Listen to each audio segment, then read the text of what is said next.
Для многих геймеров Contract Wars остается чем-то неизведанным и далеким, хотя немалая доля аудитории канала все еще помнит, что такое Pro Kill. Впрочем, независимо от того, к какому из лагерей вы себя причисляете, давайте прикоснемся к игре вновь.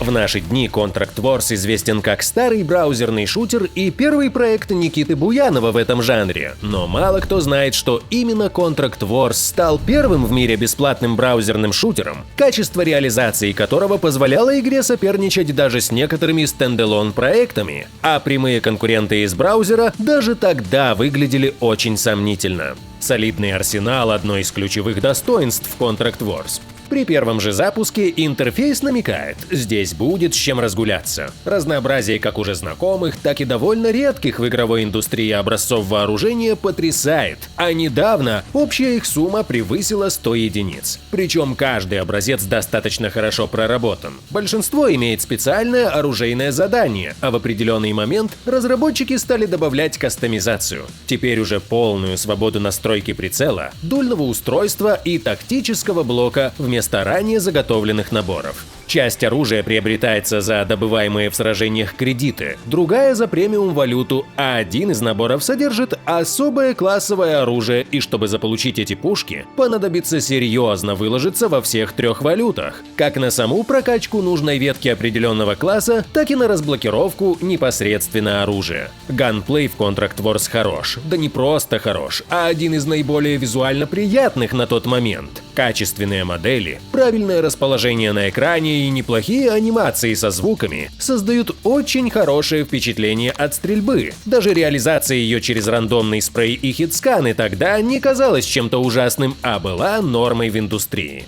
Очень хорошо на фоне конкурентов Contract Wars выделяла визуальная составляющая. Да и сейчас игра выглядит сносно благодаря целостному реалистично-мрачному стилю и качественным шейдерам. Хотя, разумеется, сегодня она устарела по всем фронтам. Игра даже не поддерживает разрешение экранов выше Full HD, не говоря уже о том, чтобы разработчики занимались улучшением самой графики. Что уж, если недавнее обновление вышло только спустя 2 года тишины и, мягко говоря, является копипастой оружия из Higher Tops, другой игры Absolute Soft. Кстати, здесь начинается путаница. В ролике об истории студии мы рассказывали, что ключевая часть команды Absolute Soft отделилась для работы над Escape from Tarkov, называя себя Battle State и отрицая любую текущую связь с Absolute Soft. Те же, в свою очередь, продолжали работать над Contract Wars и Higher Tops. Но с недавних пор в обложке группы игры и на ее сайте разработчиком числится BSG, которые ранее утверждали, что единственная связь между двумя студиями лишь в общем сеттинге их игр. Это правда. Contract Wars является частью вселенной Russia 2028, как и Escape from Tarkov. Сеттинг повествует о тех самых контрактных войнах, которые впоследствии привели к событиям EFT. Именно поэтому в Таркове можно найти лесопилку из Contract Wars, а вскоре появится еще и маяк на грядущей одноименной локации.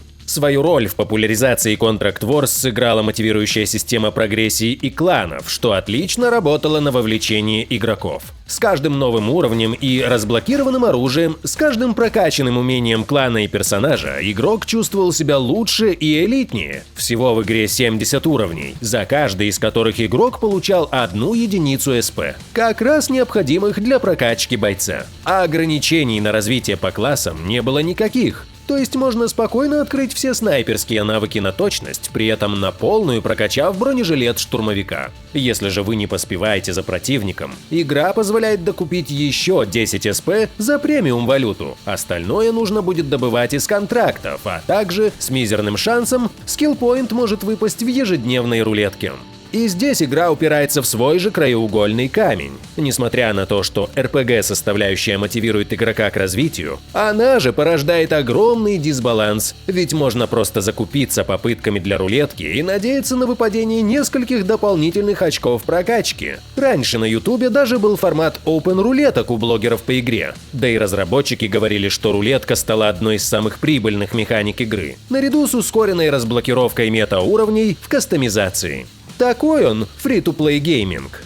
Однако у разработчиков появлялись ресурсы как на развитие самой Contract Wars, так и для пока еще засекреченной работы над другим проектом Escape from Tarkov. Игра даже вовсю готовилась стать новой кибердисциплиной. По ней проводили турниры и разрабатывался полноценный состязательный режим Contract Wars Liga. Причина успеха кроется не только в очень достойном по тем меркам визуале и мотивирующей прогрессии, но и возможности играть в любом простом браузере из любой соцсети, без необходимости загружать клиент себе на ПК. А это позволяло играть буквально где угодно и на чем угодно. Дома, на работе или учебе, в гостях или на слабом ноутбуке в отпуске. Неудивительно, что такая сверхвысокая доступность игры вкупе с общим качеством проработки привели игру к неминуемому успеху. Более 40 миллионов аккаунтов по всему миру. Но тяжелые времена для студии наступили в 2015-м, когда игра была на самом пике популярности.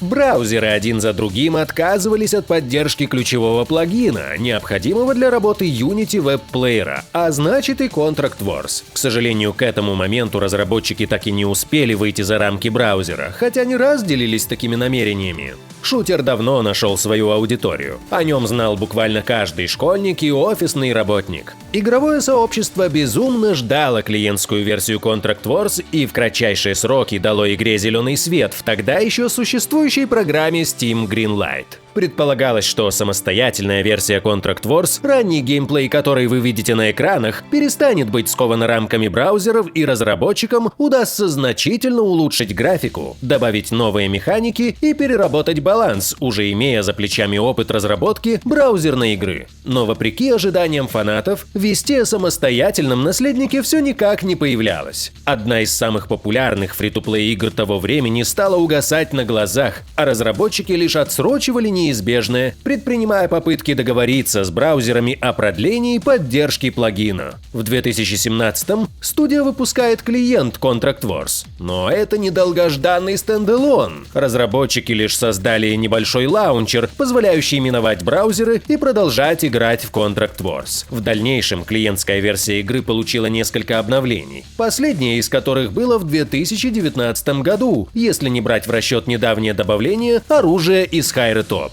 И, к сожалению, история Contract Wars подходит к своему логическому завершению. Absolute Soft слишком долго игнорировали возможность выхода за пределы браузера и развития концепции игры в следующем анонсированном проекте. Но когда спохватились, было уже слишком поздно. И сегодня окончательный упадок игры стал только вопросом времени.